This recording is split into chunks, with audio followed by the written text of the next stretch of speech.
올해 다닥 유형은 비만센터 개원이 아니라 비만 클리닉 개원이 아니라 창업을 하기로 결심을 했습니다. 그래서 사실 많이들 궁금해 하시더라고요. 대체 창업을 뭘로 할 것인가? 그거에 대해서 간단하게 말씀을 좀 드리고, 또 하나 제가 지금 장착하고 있는 오해받을 용기에 대해서 말씀을 좀 드리겠습니다.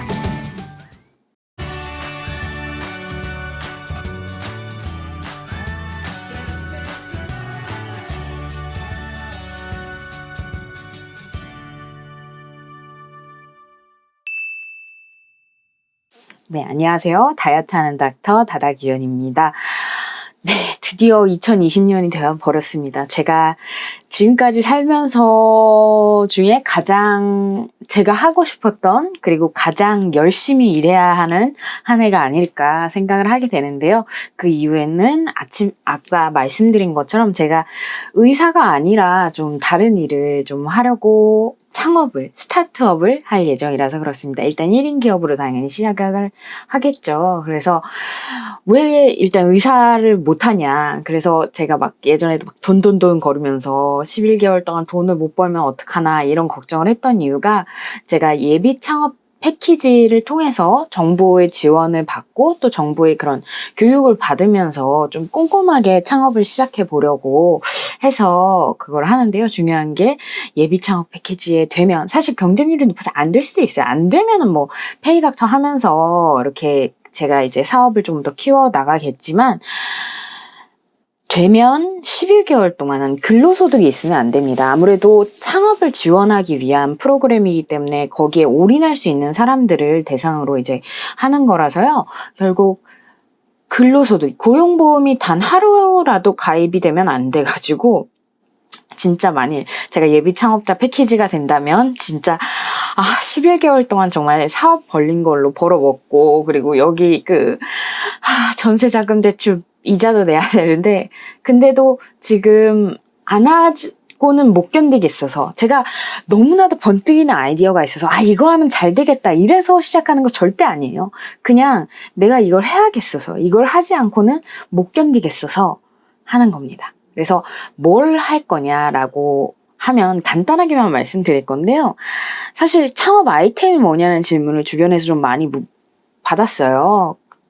다들 그게 제일 궁금한가 봐요. 뭘로 돈을 벌려 그러냐. 그러는데 이게 또 말하기가 좀 그런 게, 돈이 안 될 것 같아서도 사실 좀 말하기가 조금 그런데, 일단 저는 저와의 시간을 판다고 표현하면 될 것 같아요. 제가 도와드리고 싶은 사람들이 있지만 결국 그게 그냥 전 봉사활동의 개념은 좀 아닌 것 같아요. 봉사활동의 개념이 아니라 비즈니스적으로 서로 도울 수 있는 관계들이 있을 거라고 생각을 하고, 그리고 사실 다른 거보다 이제 비우기 모임을 꾸준히 지속을 하고 싶지만 중요한 게 비우기 모임에 오기가 힘든 분들이 또 있어서 그분들을 제가 찾아가는 거를 매우 비싼 값에 하면서 어쨌든 같이 이렇게 여러 가지 방면으로 뭐 강연, 세미나, 그리고 1대1 그런 면담? 라이프 스타일 코칭이라고 할까요? 왜냐면 진료는 아니니까. 저는 약을 처방하지도 않을 거고, 그리고 물건을 팔지도 않을 거고, 먹을 걸 팔지도 않을 거예요. 그냥 저와의 시간만을 팔려고 합니다. 그러니까 안 될 것 같기도 해. 말아 먹을 것 같기도 한데, 그래도 1년, 사실 5년 보고 있어요. 5년이라는 시간은 제가 하고 싶은 거에 충분히 투자할 만한 가치가 있다고 생각을 해요. 정말 저를 가슴 뛰게 해주는 일이고, 제가 계속 얘기하지만 제가 어렸을 때 이런 게 있었으면 얼마나 좋을까라는 일을 제가 하기 시작할 거라서 정말 저에게는 가장 정말 힘들면서 행복한 시간이 되지 않을까 생각합니다. 네. 몸도 힘들고 마음도 힘들고 지갑도 힘들겠죠. 그렇지만 충분히 투자할 가치가 있다고 생각을 하고, 그리고 사실 저는 오해받을 용기라는 그 단어는 이미 블로그에서 한번 썼었어요. 제가 원래는 비만 관련 일을 아예 안 하려고 했어요. 왜냐면은 비만 관련 일을 하는 순간부터 사람들이 내가 하는 말을, 내가 쓰는 글을 오해할 거라고 생각을 해서, 내가 이런 글을 쓰는 이유가 병원에, 클리닉에 데리고 오게 하려는 의도라고 생각할 것 같아서 안 하려고 했어요. 그러다가 제가 사실 손석희 씨 시선 집중 예전에 라디오 프로그램 한창 했었잖아요. 그거의 그 마지막 라디오 방송 멘트를 우연히 듣게 됐어요. 그게 또 저한테 굉장히 큰 울림을 줬던 게 이 13년간 진행했던 프로그램에서 그 담담하게 그렇지만 조금씩 목이 메이면서 손석희 씨가 했던 말이 뭐냐면 제 선택에 반론이 있다는 걸 알고 있습니다. 그러나 제 나름대로 고민해왔던 걸 풀어낼 수 있는 자그마한 여지라도 남겨주시면 진심으로 감사하겠습니다. 최선을 다해서 제가 믿는 정론의 저널리즘을 제 의지로 한번 실천해보고 훗날 좋은 평가를 받도록 노력하겠습니다. 13년은 저에게 정말 최고의 시간들이었고요. 또 늘 말씀드렸듯이 청취자 여러분은 저의 모든 것이었습니다. 그래서 그냥 평소에 매일 아침에 마이크 앞을 떠나듯이 그렇게 떠나고 싶습니다. 청취자 여러분, 끝까지 들어주셔서 감사합니다. 안녕히 계십시오. 왜 내 눈물이 날렸는지 모르겠어. 사실 제가 뭐 그렇게 좋아하는 인물은 아니에요. 크게 뭐 그런 뭐 호불호는 없고 그냥 제가 생각하기에 별 이미지가 저한테 없던 사람이고 사실 그 뉴스룸에서 하시는 것도 뭐 다양하게 뭐 해석이 될 여지가 있고 비난도 있고 뭐 칭찬도 있고 그런 상황인데 어쨌든 이렇게 새로운 것에 도전할 용기를 또 그 나이에 가졌다는 게 그리고 뻔히 보이잖아요. 어떻게 욕먹을지 돈에 팔려갔다라는 걸로 욕먹을 게 뻔히 보이는 상황에서도 그런 용기를 냈던 게 저는 정말 멋있었어요. 그래서 이때 글을 쓴 걸 보면은 제가 2015년도에 지금부터 5년 전에는 저는 비만에 대해서는 일하고 싶지 않았어요. 왜냐면은 제가 비만 관련해서 일을 하면은 환자들이 돈을 뜯어낸다라는 생각을 했거든요. 그래서 내가 너무 돈을 좋아하니까 내가 너무 돈을 좋아하기 때문에 사실 오늘 아침에 책 이거 제가 지금 토요일이에요. 아침에 책 이거 읽어드리려고 했는데 라이브가 또 나가리 나갔고 못 읽어드렸습니다. 돈을 정말 좋아하는데 그 돈을 그 비만 클리닉 센터라는 곳에서 벌고 싶지 않았던 거예요. 왜냐면은 시술을 하나라도 약을 하나라도 더 하도록 해야지 환자들이 더 하도록 해야지 제가 돈이 되니까. 그게 나쁘다는 건 아니지만 중요한 게 저는 말을 많이 하고 싶거든요. 이야기를 서로 많이 하고 싶은데 그거는 정말 그걸로는 병원이 절대 꾸려지지가 않아요. 절대 꾸려지지가 않고 그리고 결국 방향성을 못 찾다가 저는 근데 이제 비만에 대한 패러다임이 완전히 바뀌기 시작을 하면서 다시 한번 말씀드리자면 만성질환으로 바뀌기 시작을 하면서 2016년도 그리고 이 손석희의 그 라디오 마지막 멘트를 들을 때쯤에 도전을 다시 해야겠다라는 생각을 하게 됐어요.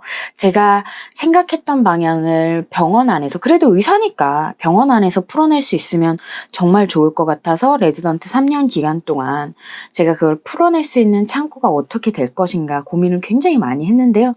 솔직히 말하면은 비만 치료, 비만 관리에 있어서 상담과 그런 그 생활습관 교정을 위한 면담 이런 부분이 정말 중요한데 우리나라에서는 병원에서 그걸 할 수 있는 시스템이 되지 못합니다. 왜냐하면 그거에 대해서 가치가 없다라고 보건복지부, 보험공단 그리고 환자들마저도 그렇게 생각을 하니까요. 그것만 하고서 병원에 와서 아무런 처방전도 받지 않고 그냥 잔소리만 듣다 가는 거라고 생각을 할 수도 있고 그런 경우에는 사실 돈을 내려고 하지 않습니다. 그러면은 저는 오랜 기간 유지를 못하죠.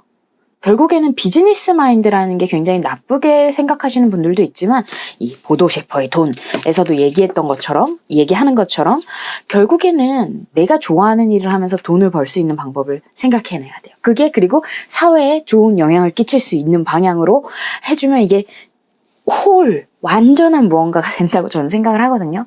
그래서 제가 고민해낸 방법이 바로 그겁니다. 물론 될지 안 될지는 모르겠어요. 사실 원래는 전공이 하면서는 비만 클리닉을 내가 열어야겠다. 왜냐면 다들 저한테 추천해달라고 하는데 사실 제가 잘 모르니까 다른 병원들에 대해서 추천을 잘 못 해주겠더라고요. 그래서 그냥 내가 해버리자 생각을 했는데 지금 봤을 때 좋은 약들도 많이 나왔고 비만에 대해서 공부하시는 분들도 워낙 많아서 병원에 계실 분들은 많지만 비만에 관해서 그런 말씀드린 것처럼 상담이라던가 조금 더 다가가고 또 비만이 어떤 식으로 진행되는 질환인지 또 그래서 단기요법이 어떤 악영향을 미칠 수 있는지에 대해서 좀 이야기할 수 있는 조금 더 많은 사람에게 닿을 수 있는 사람이 전 되고 싶은 것 같아요. 비오기 모임은 앞으로도 계속 할 겁니다. 할 겁니다. 그렇지만 1대1 면담은 가격이 좀 비쌀 거예요. 당연하죠. 왜냐면은 제가 1시간 정도 내서 안 되면 안 되는 거고 그렇습니다. 저에게 배수진 따위는 없습니다. 물론 11개월이나 하는 시간을 전세자금 대출의 이자를 갚아가면서 버텨야 된다는 게 굉장히 힘들지만 그래도 어차피 의사면허 있으니까 1년 하고 말아먹으면 다시 의사하면 되죠 뭐. 네, 그렇습니다. 근데 여기서 하나만 더 말씀드리고 싶어요. 그래서 저 역시 돈 보고 넘어갔다. 돈 보고 한다? 당연히 돈 보고 하죠. 그러면 일을 뭐로 해야 돼요? 돈이 들어와야지. 전 봉사활동을 별로 좋아하지 않습니다. 장기적으로 이어질 수 있는 활동을 해야 돼요. 장기적으로 나에게 큰 돈이든 작은 돈이든 사실 큰 돈이면 더 좋고. 왜냐면 돈이 나의 신념을 지킬 수 있게 해주니까. 제가 만일 여기서 이 책에서 나오거든요. 꿈이 뭐냐? 꿈을 뭐라고 표현하냐면 이 책에서는 당신에게 무한정 시간과 돈이 있다면 무슨 일을 할 것인가 라는 얘기예요. 꿈은 나중에 다시 읽어드릴게요. 그래서 저는 제가 이 부분을 다시 읽으면서도 내가 만일 돈이 무한정 있었으면 이 일을 했을 거예요. 제가 의사가 되지 않았더라도 원래 문과에서 연대 거기 가가지고 뭘 했더라도 결국에는 이 일을 하게 되지 않았을까. 이 일을 하고 싶었던 마음이 언젠가 다시 생겨났을 거라는 걸 요즘 굉장히 느끼고 있거든요. 그래서 무한정의 돈과 무한정의 시간은 없지만 그냥 해보려고 합니다. 그래서 유튜브 수익이 나기 시작하는 거가 그래서 좀 좋아요. 커피값이라도 나와야지. 그리고 마지막으로 하나 좀 읽어드릴게. 저는 사실 제 마음이 변하지 않았으면 좋겠다는 분들이 굉장히 많아요. 사실 근데 저는 계속 변할 겁니다. 계속 변할 거예요. 어떤 식으로 변할지는 저는 모르겠어요. 아까 말씀드린 것처럼 저 2015년도에는 비만과 관련된 일을 전혀 하지 않을 거라고 했어요. 저희 신뢰도를 지키기 위해서. 그러고서 2017년도에는 내가 그래 차라리 비만 클리닉을 해야겠다라고 결심을 했어요. 왜냐면은 나는 나를 믿을 수 있으니까. 내가 나를 추천할 만한 의사가 돼야겠다라는 생각을 했으니까. 그렇지만 또 바뀌었습니다. 이제는 클리닉이 아니라 진짜 병원 밖에서 만나는 의사가 될 예정이에요. 계속 바뀌고 있어요. 근데 계속 바뀌는 게 저에게는 제 나름의 일관성이라는 걸 이 책에서 또 느끼게 해줬습니다. 잠깐 읽어드릴게요. 우리는 이런저런 이유로 옳고 그름의 판단에 어려움을 겪는다. 그 하나는 일관성에 대한 욕구이다. 우리는 자신은 물론 다른 사람을 신뢰하기를 원한다.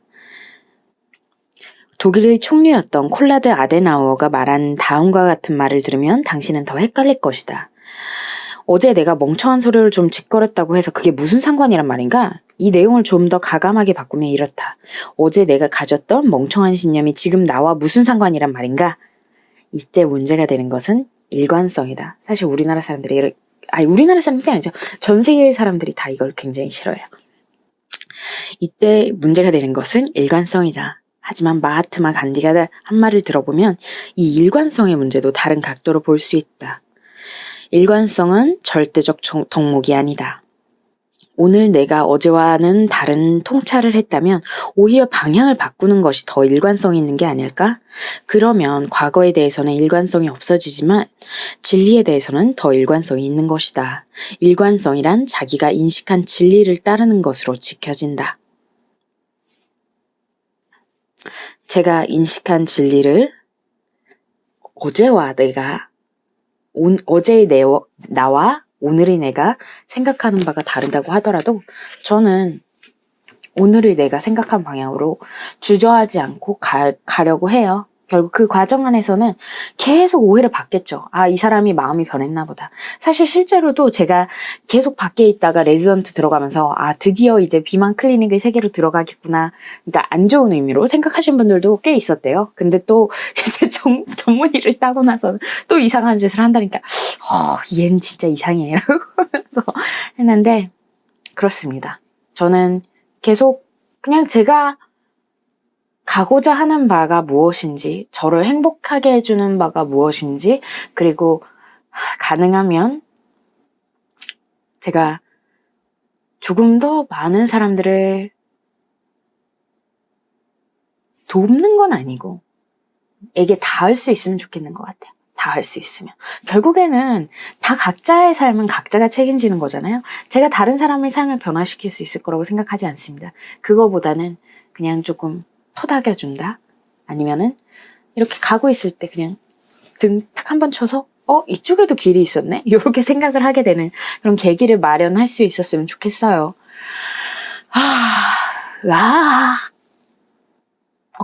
예비 창업자 되면 어떡하냐? 걱정됩니다. 사실 됐으면 좋겠으면서도 왜냐면은 진짜 이제 되면 어쩔 수 없이라도 올인을 하게 되니까. 사실 올인을 해야 되거든요. 창업이라는 거는. 전 그렇게 생각해요. 올인하지 않고 어떻게 성공은 아니더라도 어떻게 자리 잡을 수 있겠어요. 그래서 예비 창업자 도전합니다. 네, 도전해볼 것이고 그리고 어떻게 될지는 지켜봐야 되겠죠. 네, 예비 창업자 뭐 안 되면 페이닥터 한 이틀 정도 하면서 같이 이제 병행을 하는 걸로 하고 그렇습니다. 이러고서 내년에 비만 클리닉 할 수도 있어요. 내년이요. 이제 올해니까. 내년에, 그땐 또 제 나름의 레셔널레, 합리화를 거쳐서, 이게 내가 생각하는 나에게 제일 좋은 길, 그리고 내가 세상에 임팩트를 남길 수 있는, 선한 영향력을 남길 수 있는 길이라고 생각해서 또 그쪽으로 갈 거라서, 전 언제나 저의 선택을 응원할 수 있는 근거들은 얼마든지 마련할 수 있어서요. 합리화의 대마왕입니다. 네. 말이 길어졌네요. 어쨌든 새해 복 많이 받으시고요. 저는 내년에도 올해 미치겠다. 올해에는 창업을 합니다. 비만 클리닉 말고 개원 말고 응원 부탁드립니다. 지금 계속 예비 창업자가 되면 좋겠으면서도 안 되면 좋겠으면서도 제 마음을 잘 모르겠어요. 근데 무진장 무섭고 무진장 걱정되면서도 너무 행복합니다. 진짜. 지금까지 다이어트하는 닥터 다다기원이었습니다.